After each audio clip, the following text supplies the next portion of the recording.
Hello again, everybody. This is Joe Larson, and you're watching the 5 Off 5 On Racing Show. Welcome to another fun-filled evening of race talk.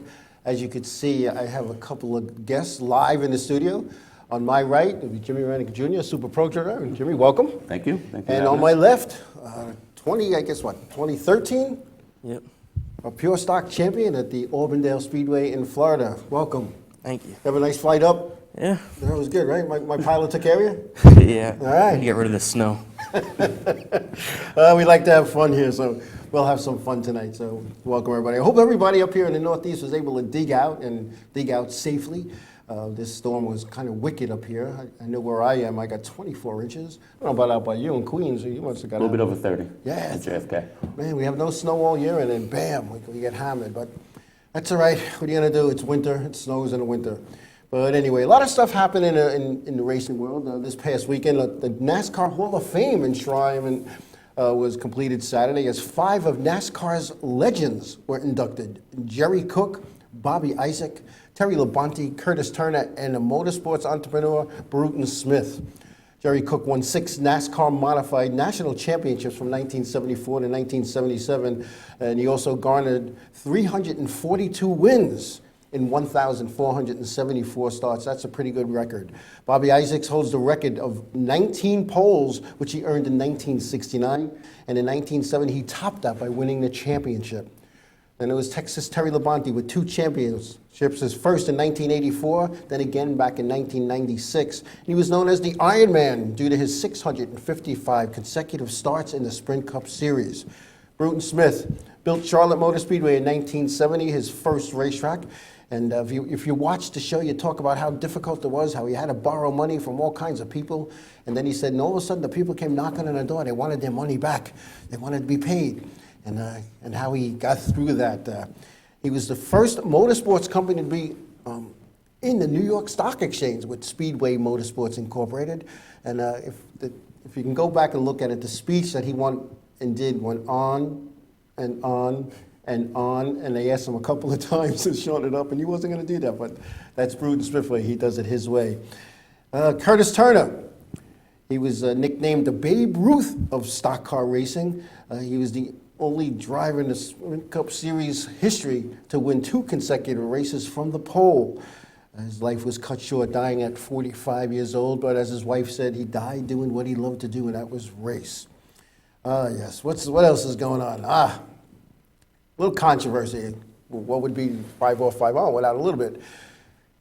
I want to start this off by saying I don't necessarily agree with this report. However, an article which appeared online written by Martin Fleegan was started as saying, "It's time to black flag the France family." Most of his attacks were of NASCAR CEO and chairman Brian France, claiming that Brian France has taken NASCAR to a downward spiral. It was said how Brian France negotiated the Nextel Sprint Cup Series sponsorship and forcing Richard Childress Racing and SB2 Racing's primary sponsors, Singular and Bell South, out of racing because Sprint/Nextel at the time didn't want their competition being sponsored. Next was the purchase of several historic tracks, taking races away from these tracks in favor of newer 1.5 mile and 2 mile non-traditional venues. He was also been accused of not being in the garage area, spending most of his race weekend in the NASCAR suite, dining and whining and having a good time with the guests up there, which something his father and grandfather never did. They were down in the trenches with the drivers. So this guy, this guy Martin Fleegan, he kind of hammered Brian France, and like I said, I'm not saying I agree or disagree with some of it, but the one thing I do agree with is I met Bill France Jr. at a couple of venues First time being at Daytona in 1998, he took the time to talk to me as he walked around the garage. I was nobody. And then again, when he came to Riverhead Raceway to celebrate its 50th anniversary, we had a good time. He actually went in the concession stands, made his own hot dogs. Great guy. And him and his dad brought this sport, auto racing, to all-time highs. And he was down there in the trenches, as his dad was, with the competitors, with the drivers, with the teams. He knew everybody by name. And what this guy's a legend to is that Brian France doesn't do that. Brian France probably couldn't, according to him, identify a driver without a fire suit. And that's not good for to be the chairman and CEO of the largest sanctioned body in the world. So it should be interesting to see where that goes. It should be really interesting. And then, piggybacking onto that, according to USA Today, Tony Stewart called on NASCAR chairman and CEO Brian France to take a more active role at racetracks. Stewart goes on to say that drivers on the Sprint Cup Series don't see Brian France around in the garage, and claims his role is different. As Brian France says, my role is different than that of my father and grandfather. I'm a money guy. My thing is get the money, make the money for NASCAR, which he's doing a great job in making money. But he's not down there mingling with the teams and listening to what their needs are and what their concerns are. So Stewart called him out on it. Wants to know what's going on. So I'm sure they're going to have a sit-down before the season starts, which is in a month. And speaking of Tony Stewart, the Tulsa, Oklahoma Sheriff's Office issued a release regarding Stewart's altercation with an off-duty corporal at the Chili Bowl. Corporal Kyle Hess remains on the job and is part of the subject of a departmental investigation. The Tulsa Sheriff's Office also said it could take up to 30 days to have a thorough investigation. So that was a kind of messed up thing. I don't know if you saw the videos. Yeah, it makes no sense. The guy's fine. He's a sheriff. He's a corporal in the sheriff's department. And, he had a couple of too many adult beverages, and he was shooting his mouth off, as a lot of race fans do. And I guess Tony Stewart didn't like that. No, he didn't like it at all. If I had a push and a shove match and everybody said stuff about me, I'd be fighting all the time. Gotta learn to ignore it all. Exactly. You just smile. You smile and walk away. But it's one of those things that's not good. It's not good, and it's another black mark on Tony Stewart. He's a professional, and I know it's hard when you're heckled and heckled and heckled and heckled to ignore that stuff. And if you watch the video, you see he didn't really go into an altercation with the guy. The guy shoved him, and Tony grabbed his arm, his wrist, to kind of keep him from hitting him and stuff. So, but it still shouldn't have happened. Shouldn't have been there in the first place. Exactly. Don't put yourself in a position to be like that. And some sad news again in the racing community. It seems like every show we're starting with some sad news. Racing patriarch of the Brunhutzel family, Eddie Brunhutzel Sr. passed away last week. Eddie drove modifieds for years and years and years, and his sons and his son and his grandson continue to be involved with the racetrack. Eddie was a gentleman. I had the opportunity to go to some functions with Eddie over the years, back 10, 12, 14 years ago, and a gentleman. And listening to him talk and his soft-spoken way, and I love talking about the old days, and listening to him talk about the races of the old days was just a minute. Eddie Brunhutzel Sr. passed away. He'll be missed. Prayers to the Brunhutzel family and the Kwanzaa family as well. So anyway, here we go, guys. Welcome. And I got a message from your mom. She said, say hello to Nikki Love. Hi, Mom. Your mom is obviously watching. Yep. Watching. So, it's funny here. Nick, you come out of a racing family. Your dad raced here on Long Island. You started racing go-karts on Long Island when you were 4 years old. What was that experience like for you? That's where it all started, Watched my dad race every week, doing demos, blunderbuss, and hopped in a few Charger cars here and there. And moved to Florida, got out of racing for a while. Then my dad had a bad accident at Bronson. He died twice on the operating table. I heard that. And then 2010, we started building a car for Enduro. Then I said, Dad, I want to race. So 2010, I ran one race with that at, I think I was 11 or 12. Track thought I was like 15, 16. Then 2011, I ran 8 or 9 races. Didn't win a race, got a couple top 5s, but then 2012 came out, went to run for points. We won the first race out, and the first 4 weeks of the season, me and my dad were in the top 2 every week. Wow. So then, as season went on, my dad sold his car, put all the funds into my car all the time. Then ended up having some bad luck, got DQ'd for going, wrecking somebody, tired of them blocking me, and then that cost me a championship. Then came back from 100 point in the hole and came back to wind up losing the championship by 3 points. Wow. Yep. Then 2013, we changed the track, went to race at Auburndale, and we won 11 races that year and finished second 22 times. I see you proudly wear and display your Auburndale Speedway Championship Hoosier jacket. And I'll tell you what, that's something they can't take away. No, can't take that They away. can't take that away. That's yours. You're in the record books forever. And congratulations on that at such a young age. And to win a championship, it's not easy. To win a race isn't easy, let alone a championship. I never won a race, not even a heat race, but I had fun doing it. And that's the thing. And you're at the age where this is fun still. Yeah. And I know this past season, you kind of said, I saw you at Riverhead, helping your uncle here. And Spent the season. Nicky He didn't have no Yeah. crew, so I stepped up and did all tires, did everything for the truck, and ran good. Had some bad luck, but we'll have some better luck this year. Absolutely. And we're going to take a break, and we come back. We're going to get some stories from Jimmy, because I know he's full of stories. I know it. Yeah. I know it. There's stories under Yeah, we that got hat. some stories. We'll be back.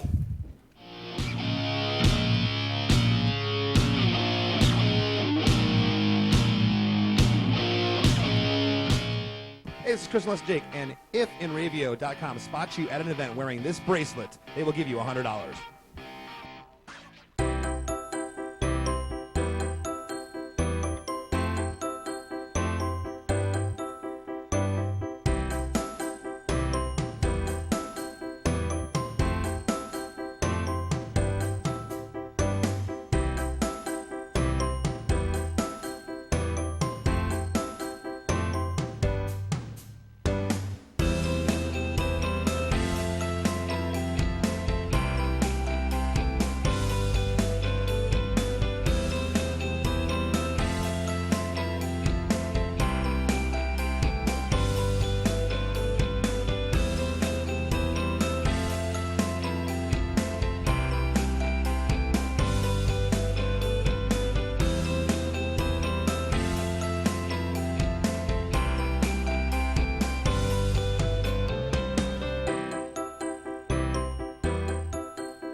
Village Music Shop of Mastic.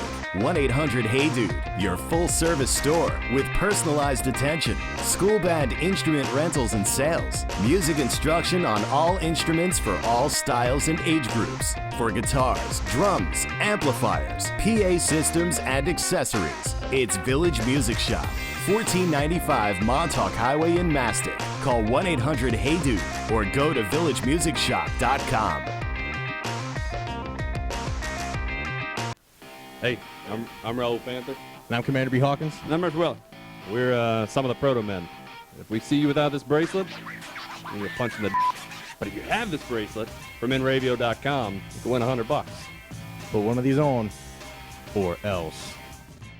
For over 60 years, Hanson Carpet has put the customer first, providing only the finest quality products and service. And Hanson Carpet is so much more than just carpet. We also carry a wide selection of window blinds and shades, and our licensed and insured technicians can service any of your flooring or window covering needs. Browse our huge selection of laminate, carpet, linoleum, vinyl, and tile. Stop by our showroom today or visit HansonCarpet.com. No matter what your project, Hanson Carpet has got you covered.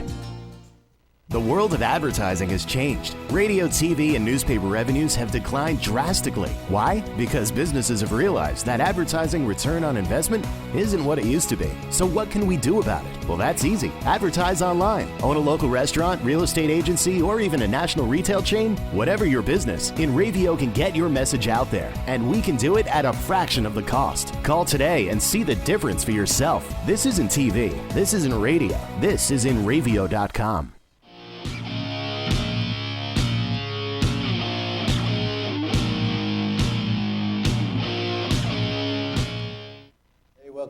Welcome back. Welcome back. We are back. It's funny. Sometimes I wish the cameras were rolling because during the break we were cracking up laughing here. But anyway, so Joe, tell us a little bit about Jimmy Rennick Jr. and your racing career. What's going on with you? I'd have to say it started back going to Freeport with my dad back in the early 70s. Him and my uncle used to race in the bomber division there. Okay. Flat towing from East New York, Brooklyn, Wow. out there. So I used to ride in the van with flat towing and all that. And then as I got older, a bunch of friends of mine kind of put a dare up there for me to run a demo at Islip. I ran Islip back in '83 was my first race. I lasted about a whole 30 seconds. Thought I ran the Daytona 500. Yeah. I was hooked from there. Then I heard about Freeport running some type of backward-forward demolition derby. Right. And I was like, went and checked that out and started flat towing to Freeport Speedway. And started running the backward-forward demolition derby over there. And didn't have a clue what we were doing. We had chains going around the car. It was hysterical. When you think back of it, my dad, how much work he used to put on those cars to try to make me better. Yeah. And then at the time I was 15 or 16. I believe it was 16. I just turned 16. And Tommy the Mad Hatter and Oh, Bobby yeah. Bumblebee, Gravel, they kind of took me as like underneath their wing. They're like I mean, icons and demos. Yeah, it was like my first race, they ripped the front end out of my car, left me up in turn 3 and 4 in Freeport for dead. But then after a few races, they saw me trying, and then they came over and they actually showed me the ins and outs, and they got me a car that would compete with them. And we actually won the last race that was ever held at Freeport Speedway in the demolition derby. You know, it was fun going around in circles. You know, you have to go 9 laps. Yep. 6 in reverse, 3 forward. By the time you lose track of which way you're going, you're spinning around. It was a lot of fun. It was a good time. It's funny when you talk about those ladies, your eyes lit up. Yeah, it was a lot of fun. It brings back a lot of memories. You know, my dad down in Florida, he was always with me growing up, you know, with the racing and everything. So he was always there. Yeah. Trust me, he used to flat tow me out to Freeport with his car. Then he started flat towing me to Riverhead with his Lincoln Town car. And then I had a Pinto. We flat towed the White Lakes, well, the Dodge Monacos and the Furies. Yeah. We all call them White Lakes back in the day. Rip springs out of it on the expressway. Just good times. Yeah. You know, my brother not putting fuel in my dad's car, I mean, having to pull home the tow car with the demo car afterwards, you know, stuff like that. You know, it's funny, and talking to a lot of guys, and they got involved, and the dads are always there. Yeah, You couldn't do it without him. You know, your dad was involved with you. And my dad hated racing. He thought it was a waste of time, waste of money. He told me to go get a real job, you know. And on his deathbed, and he said, I think I missed the boat on this racing thing. It was a lot of fun. You know, We did a lot of stuff. My mother hated it. Yeah, We used to keep the cars in the driveway, and that's why I used to watch the Dukes of Hazzard and Starsky and Hutch and taught myself how to do 180s on the street. Hit my aunt's tree. She sent me to the store to go buy stuff to paint the tree so it don't die and all that stuff. Went through all that, but it was a good time. You It was know, fun growing up like that. I mean, like you said, what, back in '83, I guess it was your first demo? First 83. was my That's first a time. long time ago. That's like Yeah. over 30 years ago, 33 years ago. Yeah, we went from there. Then we went out to Islip, ran there for 84, and it was really classified as a charger car, but it was a piece of garbage. And ran demos out there, and then that closed down in 84, and we went out to Riverhead. Riverhead. And been out in Freeport, and then started racing the Enduros when they were 200 lappers. Got a blunderbuss car. We did well with that. Won a race, got suspended. Some kind of stupid stud in the head. Imagine that. Yeah, so either which way. The stuff I see going on today, that's like nothing. Exactly, exactly. But yeah, we had a good time, and then I got out of it from 1992 up until last year when I bought my pro truck from Rob Bader. Now, your truck, your trailer is very unique. Yeah, it's kind of different. It has clear sides. Well, that used to be a roll-off container. It used to be a 45-yarder that we would use for OCC. And the truck that, most everybody that knows me seen the truck we used to bring it out where we got rid of that truck. And then I asked my friend Gregory if I can have one of the receiver boxes. He asked me for what. I said, you really don't want to know. I said, I got an idea what I want to do with it. So one thing led to another. And I just had that thought in my head, and I just started recreating it because I had no place else to get the truck out to the track. So that was an idea that we had. So we just went to work on it last year. I was coming back from, probably from Bethel, and it was a rain out. And we're on the expressway, we're headed east, and you were headed, obviously back home, you're headed west. And I said to Kevin Bates, along on Need for Speed, I says, there goes Jimmy Rennick, look at that trailer, isn't that the coolest thing? Yeah, everybody comments on it, So, It's definitely unique, but it was basically the only way I can get my truck out to Riverhead because I don't have a dually, and at the time my show wasn't going to pull the car trailer. So it's I'm grateful for Metropolitan. They let me use the truck and what I did with that thing, and it just works out well for us. You know. Now, in addition to having one of the best Super Pro trucks, best looking Super Pro trucks at Riverhead Raceway, and the best hauler or trailer to bring it back on, I gotta admit, you got the best food in the pit area. Yeah, Angela, my wife Angela, couldn't do it without her. I don't know how she does it. She packs up her Escape and heads east like she's the Beverly Hillbillies with food, tables, chairs, a cooler that weighs twice as much as her. She's got my nieces that come with her. Nicolas usually comes out in the truck with me because he don't want to hang around, come out in the truck. But yeah, without Angela, even when she don't show up at the track, everybody's disappointed, right? Where's Angela? What are you gonna eat today? The few times I went to Riverhead, I was standing over by Terry Stiles, who kind of parks right next to you. And I didn't even know your wife. She goes, "Joe, you got to come eat." Okay. Yeah, you don't have to ask me twice.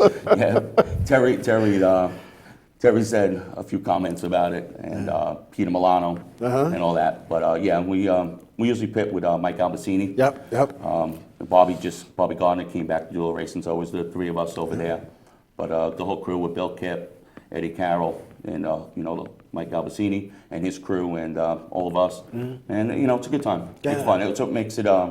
Trust me, there's been a lot of frustration for me in the last 2 years, and some mine, some not mine, and it's been very treacherous. And very how would you say, nerve-wracking. I'll just use that term. There's been a lot of broken things in my pit stall. But it makes it a lot better when you got everybody around you that you actually like, and the crew. Oh, yeah. That you're with. So I'm good with that. Good deal. Now you've raced down south in Florida. You've been at Riverhead pretty much most of your life. Raced at Riverhead once in Paul Parisi's won the bus car back in 2013 before we ran the championship demo. What do you see as the difference between the track here in Long Island and the track now Auburndale Speedway, which you call home? Kind of the same driving style. You'd put both short tracks, bumping, all that. Nothing really different in your driving. Just hold on, I guess. Just hold on and go. Yeah. Hold on and go. Now, you took this, I guess, the year off to help your uncle here, and got some stuff going on. Where do you see yourself in a couple of years? Hope to see myself run modifieds, late models, maybe K&N. You never know. You never know what the future holds. I'll tell you what. If you don't go for the gusto when you're young, I like that. That's awesome. She was wearing a purple jacket over here, right? And see who's not. You There you go. I told him, wear your jacket. Like I said Be proud before, of that. they can't take that away. Now, a lot of work goes into winning that. Well, and it's funny, when my daughter won a Champ Car championship a few years back, and she wanted no part of the jacket. I said, that jacket cost me thousands of dollars. You're going to wear it. Funny part was my wife. It's like, what's up with this purple jacket? What's that, like that stupid jacket those golf guys get? What did Angela tell you? Yeah. Same thing. Keep the money, but you can't keep the trophy in a jacket. That's right. Now, you started out really young. And you're not too old now. You're like 17? 17. 17 years old. You have a lot of years under your belt already. Yeah. You made a comment. Maybe modifieds, maybe K&N, stepping stones to NASCAR. higher things. Takes a lot of money. Yes, it A lot of does. money to do that. A guy like you, a young kid like you, with those dreams and aspirations, how do you go about making that happen? I know that's a tough question for a young guy, but how do you do that? Yeah, but if it wasn't for my mom and dad, I wouldn't be here right now. They paid for all my racing stuff. We really never had any big sponsors. Right. We had little sponsors here and there, but their business mainly paid for everything. So, got to thank them. There you If it go. wasn't for them, it isn't possible. That's a cool thing. Thanking mom and dad, I'll tell you.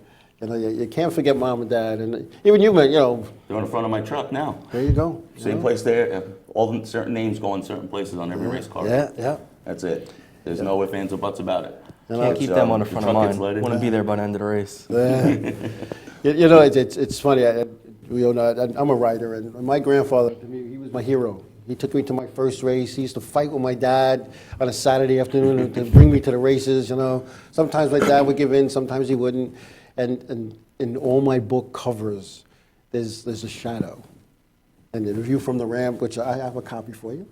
I heard that you wanted it. A view from the ramp, there's a guy sitting in the stands all by himself in shadow with a hat on. And view from the crossroads, the man standing in the middle of the street in shadow. That's my grandfather. Wow. He got me involved with this sport we call racing.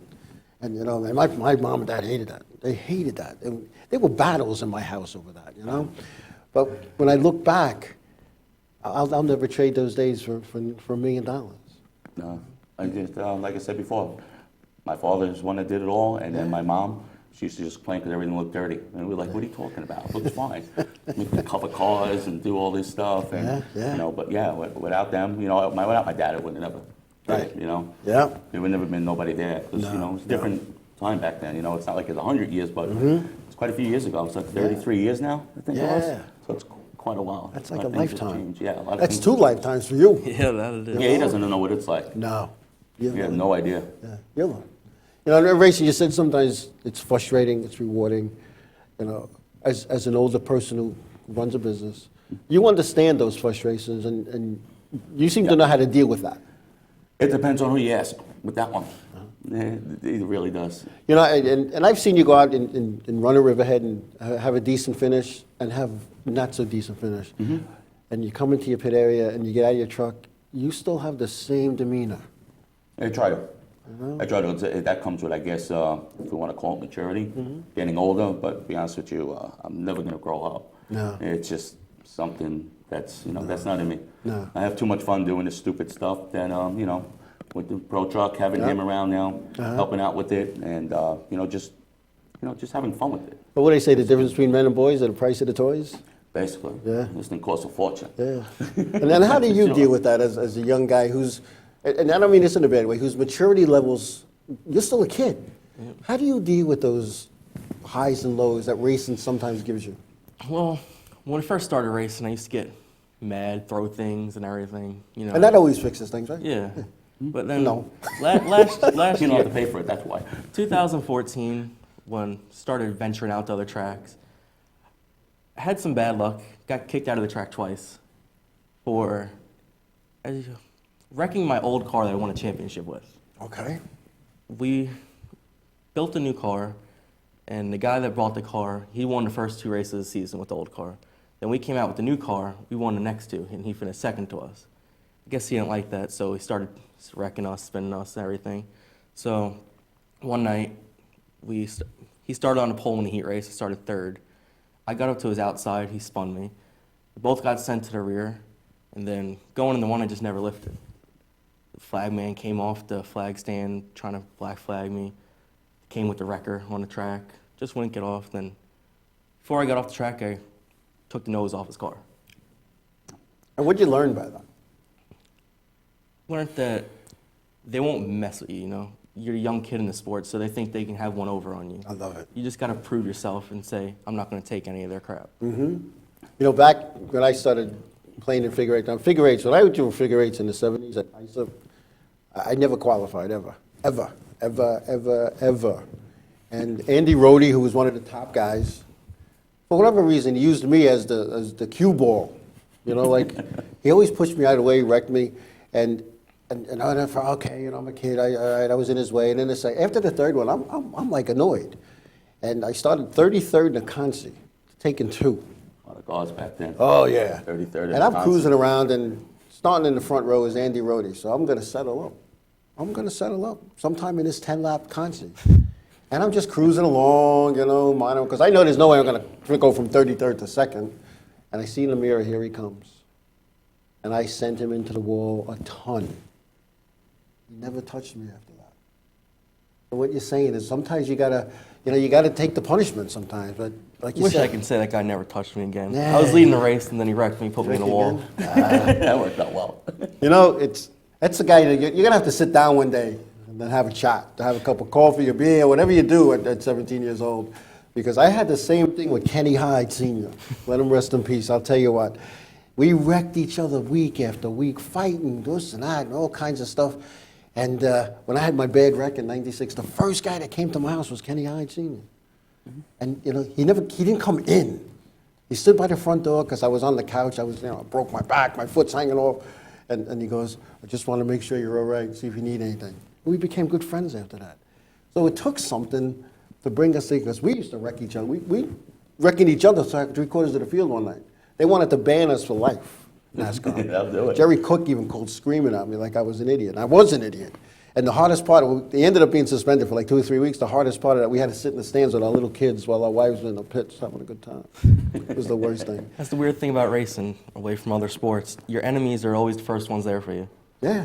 Yeah.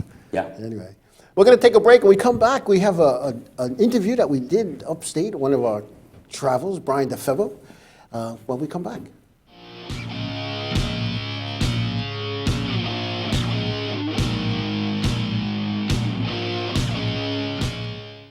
What's up, guys? We're Scared No Fair, and we're here with Inravio. If they catch you at a show with one of these bracelets, you will win $100. That's a lot of money. So get a bracelet. Do whatever it takes to get that. Hit them up online.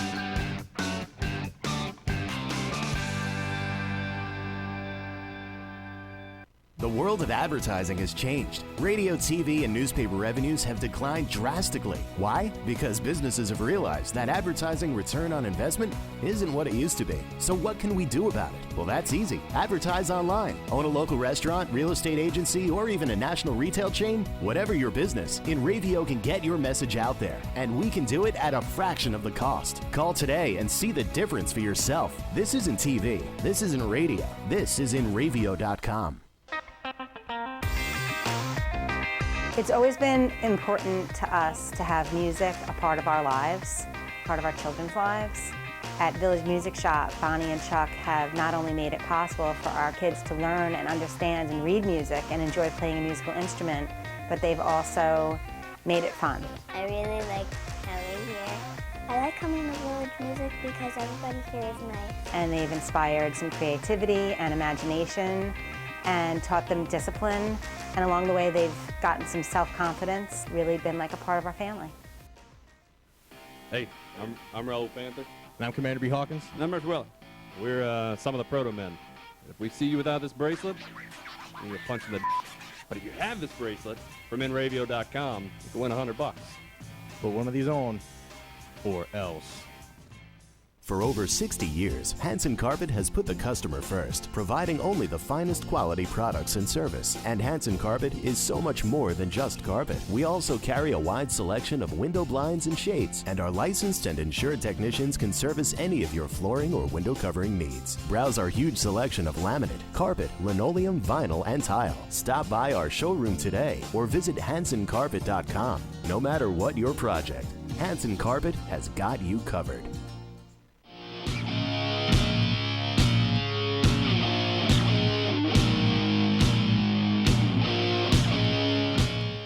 Hey, welcome back. Brian DeFebo, it was Mahoning Valley that this interview is from, I believe. And we had a good time that day. Coming home that night wasn't that fun, but anyway, we'll talk about that later. Anyway, here we go with that video. Here we are, Mahoning Valley Speedway, 505 on Racing Show. Hi, this is Joe Lawrence with the 505 on Racing Show here at Mahoning Valley Speedway in Northeast Pennsylvania. I'm here with Brian DeFebo, one of the modified drivers here. Brian, how you doing? Good, how about you? Doing a little chilly, here, Any day we're at a racetrack, it's good though. We can't complain about that. As long as it's not raining. That's right. How long have you been racing here? Here, probably about 8 years, 10 years now. Long enough to know better. How'd you get your start in racing? I started running go-karts back in '95. Went from go-karts to a street stock and then late model modified. So it's fun. It's what we enjoy to do. Brian, tell us some of the people who help you get here and keep going every week. Yeah, if it wasn't for my mother, she's always given me the best equipment. Without her, this operation wouldn't run. my family for sticking behind me, Sophie's Tiki Lounge, the Febo Graphics, the Febo Welding Supply. So we got a good group, my crew. We have fun when we come to the track, and that's what matters. What do you do when you have those slumps? Do you have those slumps? Oh yeah, we got those slumps. It's what you love to do. If it was easy to win, everybody would win. So you just try harder, and when you have the good times, you just take it in and enjoy it. So hopefully the good times roll around and we'll enjoy it. There you go. And you know, I've been doing this for a long time, and it's so fun. And I love coming to these racetracks. I've been here a couple times and watching you guys run this donut-shaped racetrack. I mean, it's a circle.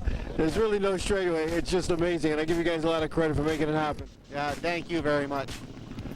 This is Joe Larson, 505 on Racing Show with Brian DeFevo, and hoping he has a good run tonight.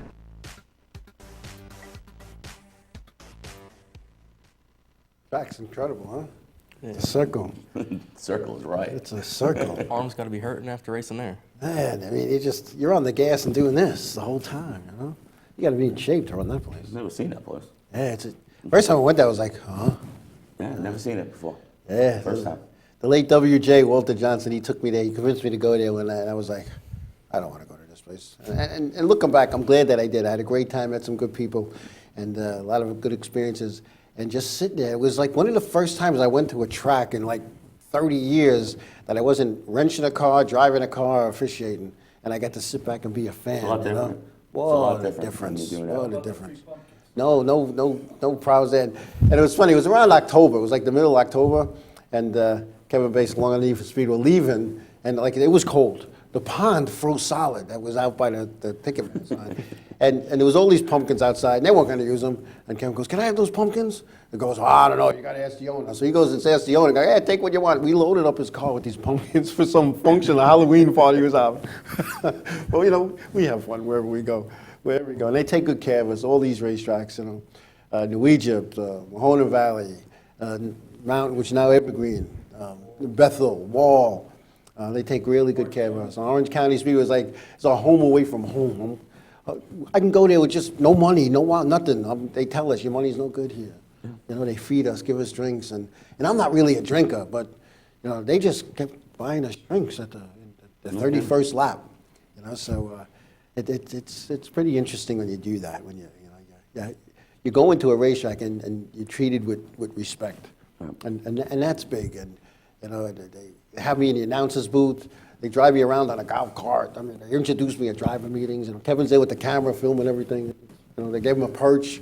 Here we are at Waterford. He's in a perch, like overlooking everything. You know, and so it's so good. Now that we're on, you know, this other side of the fence, there's a side of the fence I never thought I'd be on. You know, I always thought I'd be racing until they drag me out. You know, but I mean, they've pushed me out, but they never dragged me out. Now, Jimmy, you're running a super pro truck here in Long Island. Where do you see yourself in a couple of years? Really couldn't say. As far as racing, I couldn't say. It's kind of year by year. Yeah, basically it is a year-by-year thing. I have more fun, like I said, with the camaraderie in the pits, with the crews that we hang out with, and getting the truck ready. For some odd reason, I just drive myself crazy with trying to make sure the truck always looks nice. Spend a lot of time and a lot of money doing that. Yeah.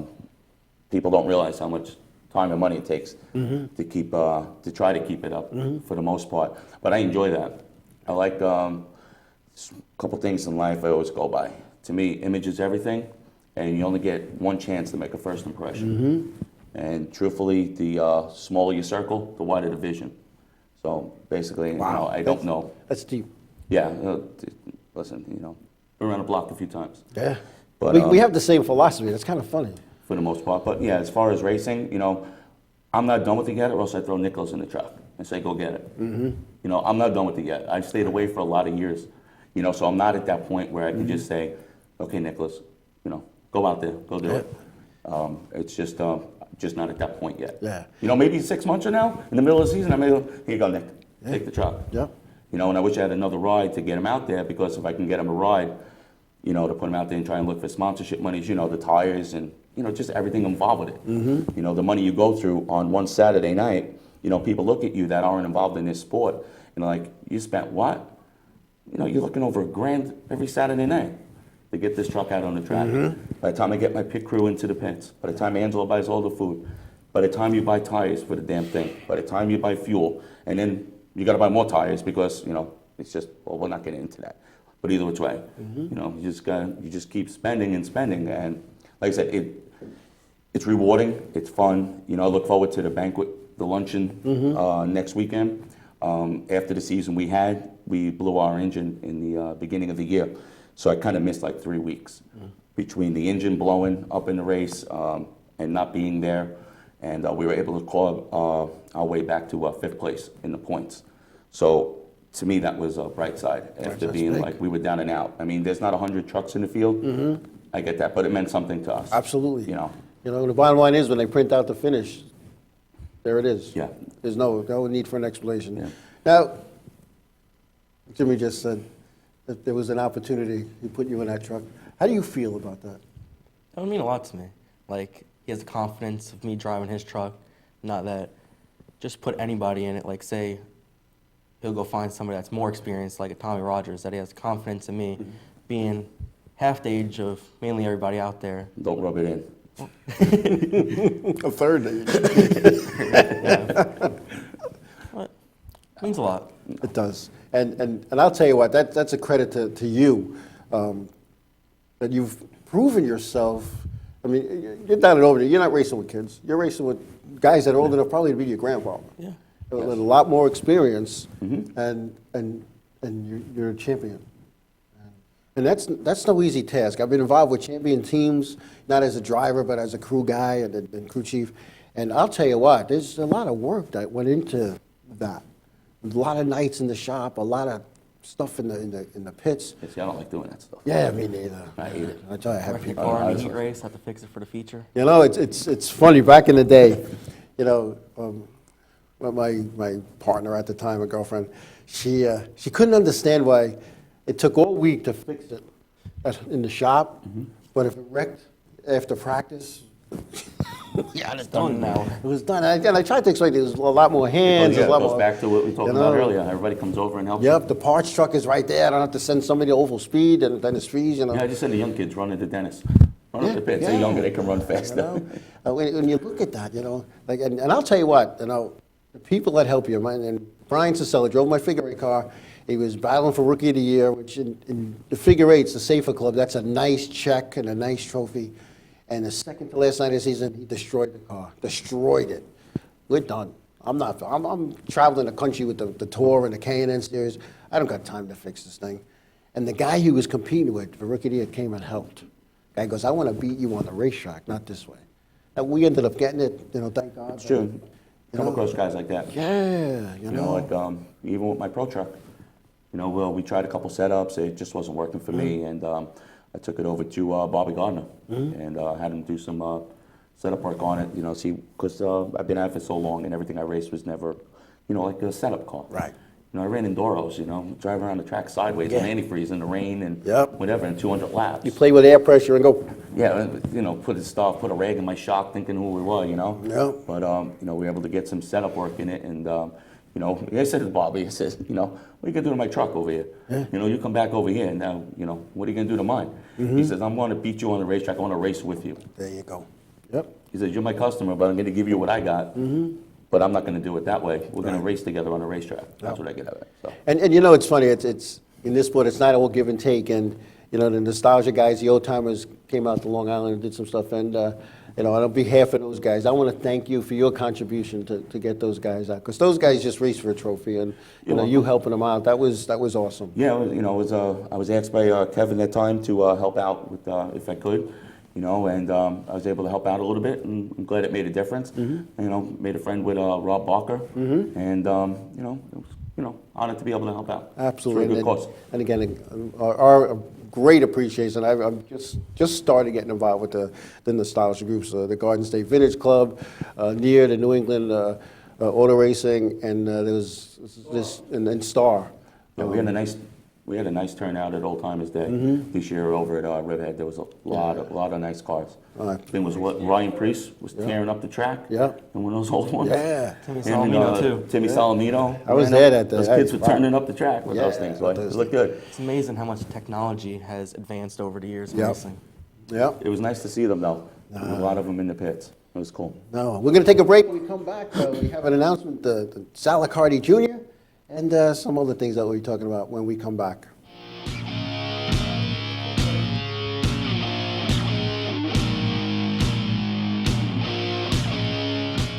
For over 60 years, Hanson Carpet has put the customer first, providing only the finest quality products and service. And Hanson Carpet is so much more than just carpet. We also carry a wide selection of window blinds and shades, and our licensed and insured technicians can service any of your flooring or window covering needs. Browse our huge selection of laminate, carpet, linoleum, vinyl, and tile. Stop by our showroom today or visit HansonCarpet.com. No matter what your project, Hanson Carpet has got you covered.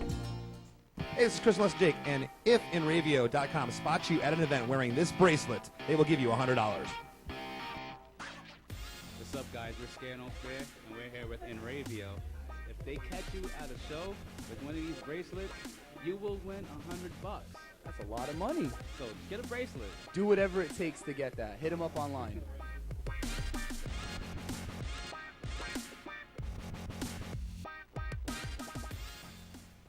The world of advertising has changed. Radio, TV, and newspaper revenues have declined drastically. Why? Because businesses have realized that advertising return on investment isn't what it used to be. So what can we do about it? Well, that's easy. Advertise online. Own a local restaurant, real estate agency, or even a national retail chain? Whatever your business, Inravio can get your message out there, and we can do it at a fraction of the cost. Call today and see the difference for yourself. This isn't TV. This isn't radio. This is Inravio.com.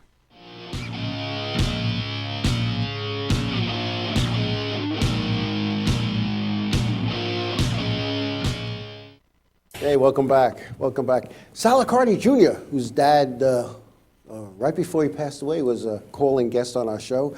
Salicardi Jr. of Deer Park, Long Island, New York, announced he is going to run a tour-type modified this season at the new Riverhead Raceway, driving for Rich Schlegel.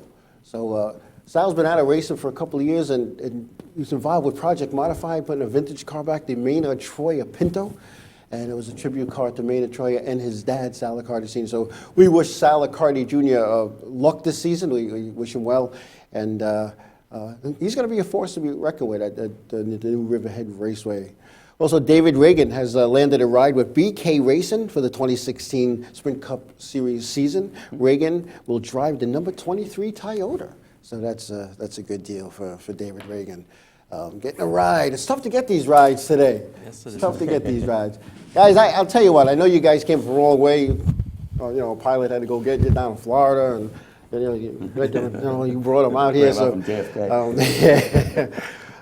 as you may or may not know, I have some books. I have my view from the ramp, and I have a view from the crossroads. And a little birdie whispered in my ear that said, "You wanted this." So here you go. And I'll autograph.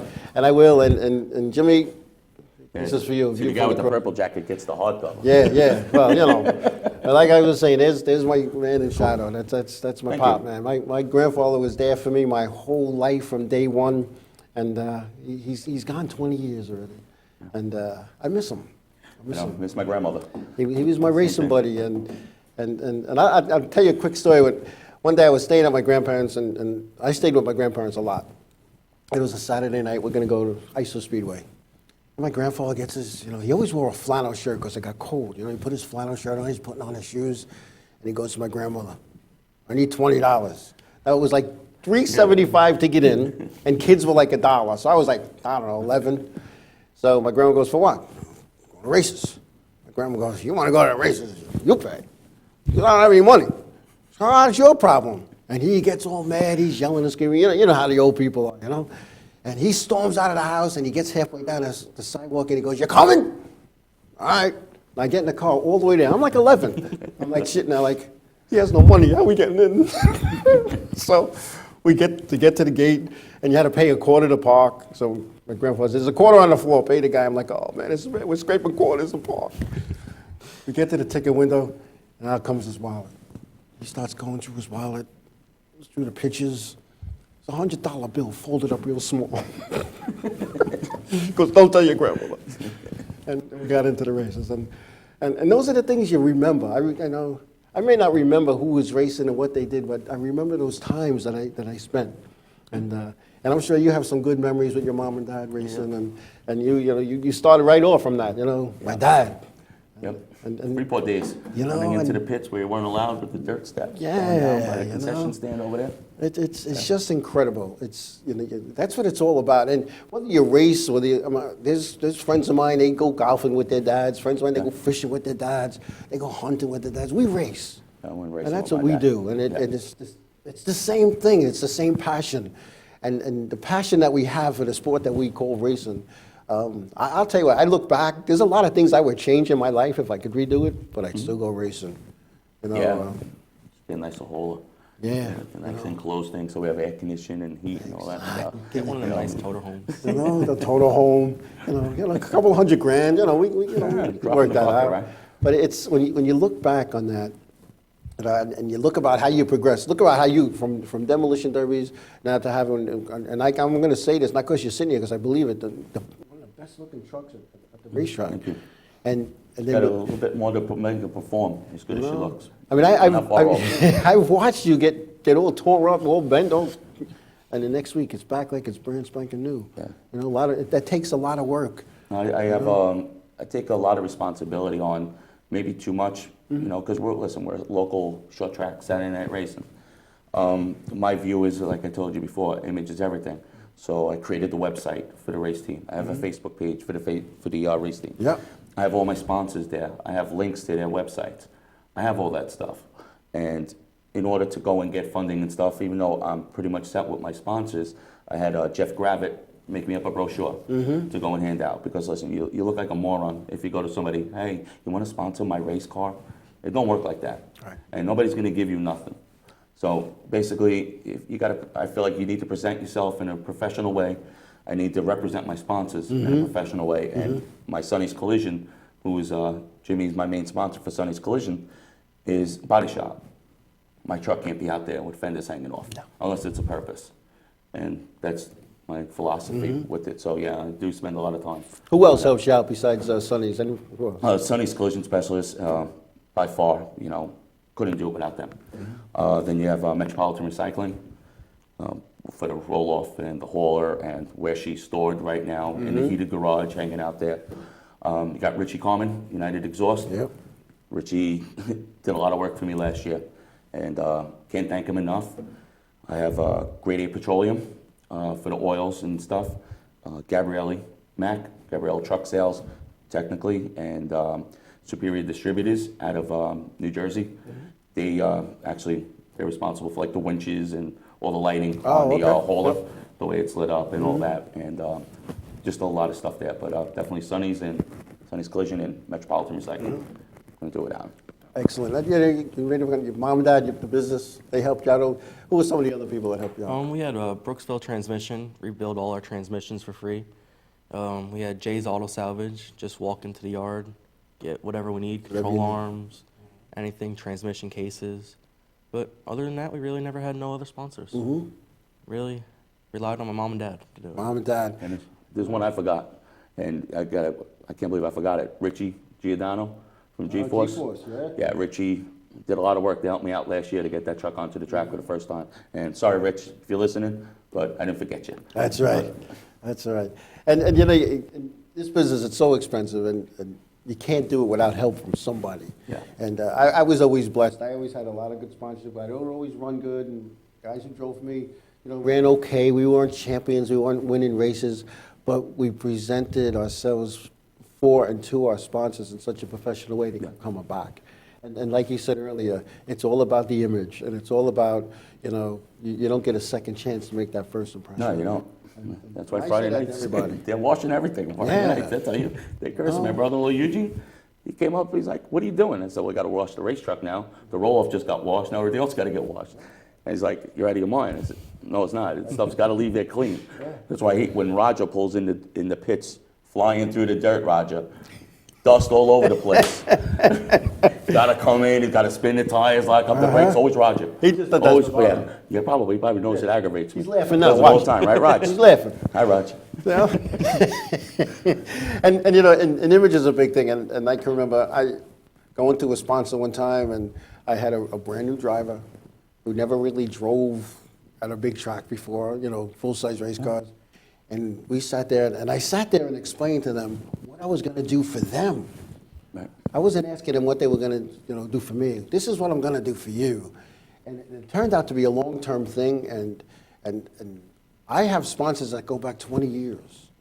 I call them up. Hey, we got a car going. I'm a driver. I'm an owner. I'm a crew guy. There you go. You don't find that no more. No, you don't. And It's hard. It's different era. it is a different era. But there's still that loyalty. And This year, you know, those years, handshake meant a lot more. Yeah, you know, contracts can be broken. You know, because there's lawyers now. But a handshake, you shake somebody's hand, and we're good. You're good. That's what it used to You be know, like. your word is your bond. You Times know. change. Yeah, there's so many dirtbags out there today in this sport. You ain't You know, kidding. there's so many dirtbags. Maybe I shouldn't It is say what that. it is. But like you No, said, listen, you got the good and bad and everything. absolutely, You know. absolutely. It's got to, you know, associate yourself with who you want to be with. Yeah, you know. That's what it comes down to. It's guilt by association. There you go. The association be good or bad. You choose. You said it, I didn't. Yep, that's good. I'm in good company tonight with you two guys, let me tell you. But anyway, we got to wrap up. I want to thank you guys for really, I'm serious about coming out to Mastic, Long Island, in Inravio TV here, doing our show. We had a good time. It was a good talk. Thank you for having us. No, it was my pleasure. And enjoy the reading.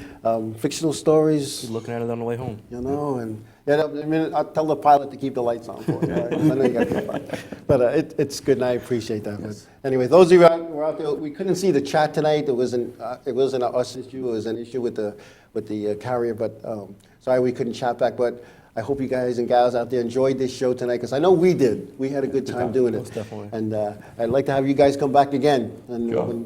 Hopefully when I'm wearing one of those purple jackets. yeah, exactly, and you'll have a second purple jacket, hopefully. You never know. But anyway, I want to thank everybody for taking the time out to watch the show tonight, 505 Racing Show. This isn't my show, it's your show too. So I want to thank everybody. And whatever your endeavors bring you this week, I know some of us are going to Atlantic City for the indoor races at the Boardwalk Hall. If you're going, be safe, be careful, enjoy. Tell somebody you love them, give them a hug. God bless you all, and we'll see you next week.